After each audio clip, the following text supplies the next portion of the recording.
আসসালামু আলাইকুম রহমতুল্লাহ। প্রিয় বন্ধুরা, আশা করছি সকলেই ভালো আছেন এবং সুস্থ আছেন। নূর আইডি টেক চ্যানেলের পক্ষ থেকে আপনাদের সকলকে স্বাগতম জানাচ্ছি। আজকে আমি যে বিষয়টি নিয়ে আপনাদের সাথে আলোচনা করব সেটি হচ্ছে প্রাথমিকের তৃতীয় ধাপের নিয়োগ পরীক্ষা বাতিল করা হবে নাকি ফলাফল প্রকাশ করা হবে।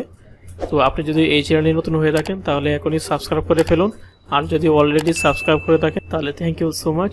চলুন তাহলে শুরু করা যাক। বাতিল হতে পারে সরকারি প্রাথমিক বিদ্যালয়ের সহকারী শিক্ষক নিয়োগের তৃতীয় ধাপের পরীক্ষার প্রশ্ন ফাঁসের অভিযোগ উঠেছিল।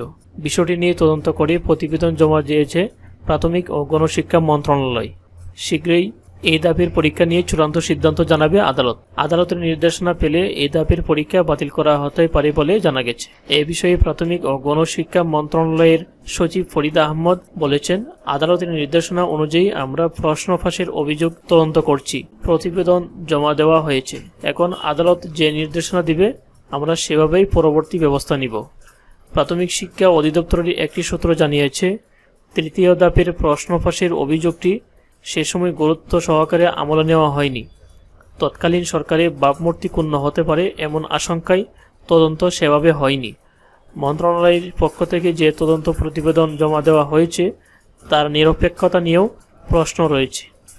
এই অবস্থায় আদালত নতুন করে তদন্তের নির্দেশনা দিলে এবং নিরপেক্ষ তদন্ত হলে তৃতীয় ধাপের পরীক্ষা বাতিল হয়ে যাওয়ার সম্ভাবনা রয়েছে। নাম অপ্রকাশিত রাখার শর্তে অধিদপ্তরের সংশ্লিষ্ট শাখার এক কর্মকর্তা জানান, তৃতীয় ধাপের প্রশ্ন ফাঁসের অভিযোগ যে তদন্ত হয়েছে তা সন্তোষজনক নয়। বিষয়টি নিয়ে নিরপেক্ষ তদন্ত দরকার ছিল। একটি স্বাধীন কমিশন কিংবা সংস্থার অধীনে তদন্ত করা দরকার ছিল। নিরপেক্ষ তদন্ত হলে এই পরীক্ষা বাতিল হওয়ার সম্ভাবনা বেশি।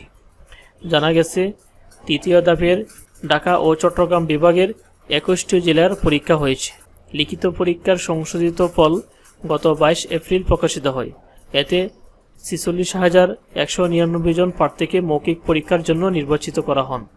আর এই পরীক্ষা 29 মার্চ শুক্রবার সকাল 10টা থেকে বেলা 11টা পর্যন্ত জেলা পর্যায়ে এই পরীক্ষা অনুষ্ঠিত হয়।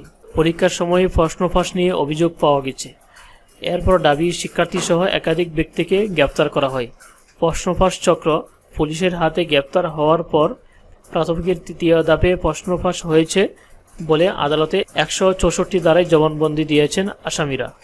এ বিষয়ে তৎকালীন ঢাকা মহানগর গোয়েন্দা পুলিশের প্রধান হারুনুর রশিদ বলেছিলেন, তৃতীয় ধাপের প্রশ্ন ফাঁস চক্রের কয়েকজনকে গ্রেপ্তার করা হয়েছে। এ বিষয়ে রমনা থানায় মামলাও হয়েছে। গ্রেপ্তারকৃত পরীক্ষার্থী হলেন মনীষ গাইন, পঙ্কজ গাইন ও লাভলি মণ্ডল। এই তিনজনকে আদালত গত 25 এপ্রিল প্রশ্নপত্র ফাঁসে নিজেদের সম্পৃক্ততা স্বীকার করে আদালতে 164 ধারায় জবানবন্দি দিয়েছে। অন্যদিকে প্রশ্নপত্র সমাধানকারী ছিলেন দুইজন, একজন জ্যোতির্ময় গাইন ও অন্যজন সুজন চন্দ্র রায়।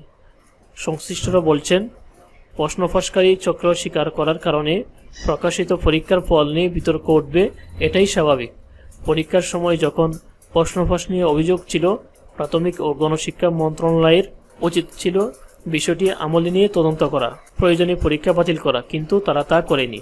রেজওয়ানুল হক নামে এক প্রার্থী জানিয়েছেন, নতুন করে প্রাথমিক বিদ্যালয়ে শিক্ষক নিয়োগের পরীক্ষা নেওয়ার জন্য অনুরোধ জানাই। পুনরায় পরীক্ষা নেওয়া না হলে ধরে নিব যে প্রাথমিক বিদ্যালয়ে শিক্ষকতা পেশার জন্য আবেদন করে কোনো লাভ নেই। তো প্রিয় বন্ধুরা, প্রশ্ন ফাঁসের চক্রান্ত কিন্তু তদন্ত করা হবে এবং আদালত যে নির্দেশনা দিবে সেটা মেনে হয়তোবা পরীক্ষা বাতিলও হতে পারে। আর যদি ফলাফল প্রকাশ করে তাহলে সঙ্গে সঙ্গে জানিয়ে দেব। এটাই ছিল আজকের মতো ভিডিও। আজকের মতো এখানে শেষ করছি। আল্লাহ হাফেজ। আসসালামু আলাইকুম।